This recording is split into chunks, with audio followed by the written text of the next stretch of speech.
नमस्कार, मैं करमवीर सिंह DSLR9.com के लिए।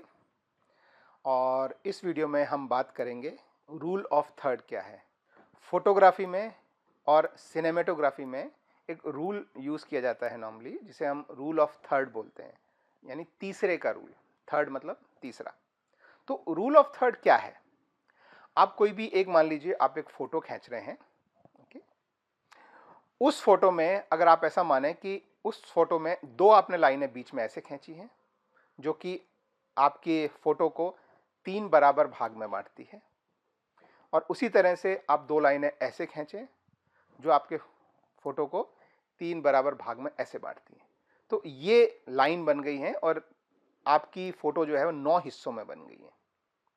तो रूल ऑफ थर्ड जो है वो ये बोलता है कि हमारी आंखें जो हैं, जो हम फोटो देखते हैं, वो फोटो को देखना पसंद करती हैं इन लाइनों पर, और उनसे भी ज़्यादा इन लाइनों के जो इंटरसेक्शन पॉइंट हैं, जहाँ पे ये लाइनें आपस में मिल रही हैं, उन पॉइंट पे अगर हमारा सब्जेक्ट जो है वो अगर इन लाइन पर अगर जो पड़ता है, दो इन लाइन पर या हॉरिजॉन्टल जो लाइन है उन पर अगर हमारा सब्जेक्ट पड़ता है, तो वो इमेज देखने में अच्छी लगती है।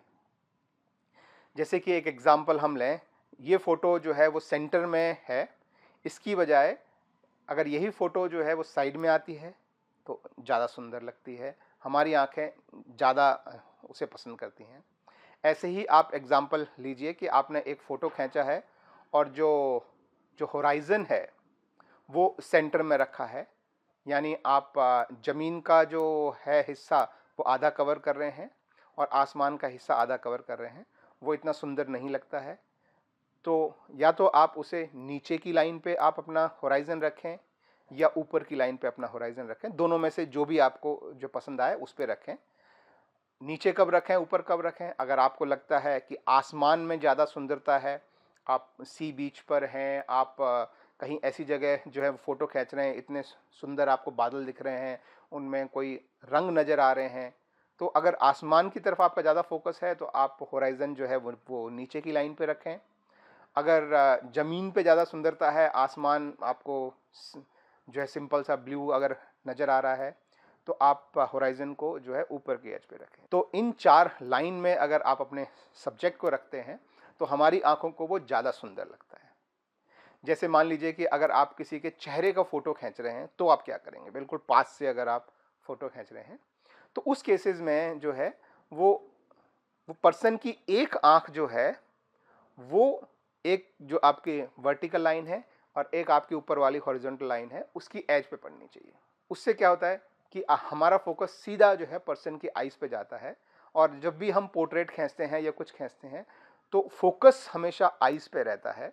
जब भी कैमरा फोकस करते हैं तो वो आइज पे लगा के और फिर फोकस किया जाता है, तो वो पॉइंट सबसे ज़्यादा जो है शार्प फोकस में रहता है। तो पोर्ट्रेट फोटोग्राफी में भी आप याद रखिए।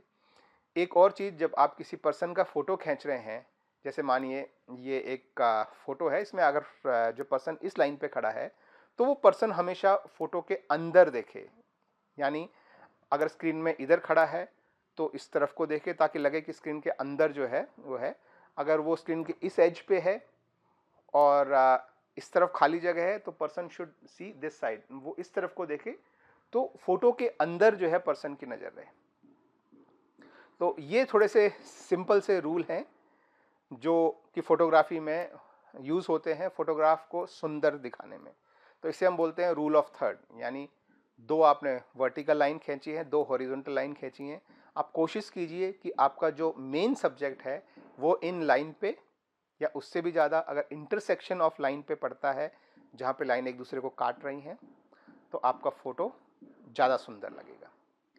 तो मैं आशा करता हूँ इस वीडियो से आपको कुछ मदद हुई होगी समझने में, और ये आपकी फ़ोटोग्राफी को इम्प्रूव करने में आपको श्योरली जो है मदद करेगा। और इसी तरह के और फ़ोटोग्राफी रिलेटेड टिप्स देखने के लिए आप प्लीज़ हमारे चैनल को सब्सक्राइब कीजिए। हमारे चैनल का जो लिंक है वो डिस्क्रिप्शन में भी है, इस वीडियो के नीचे भी है। हम बहुत सारी इस तरह की इन्फॉर्मेशन आपको फ्यूचर में भी शेयर करते रहेंगे। Thank you very much.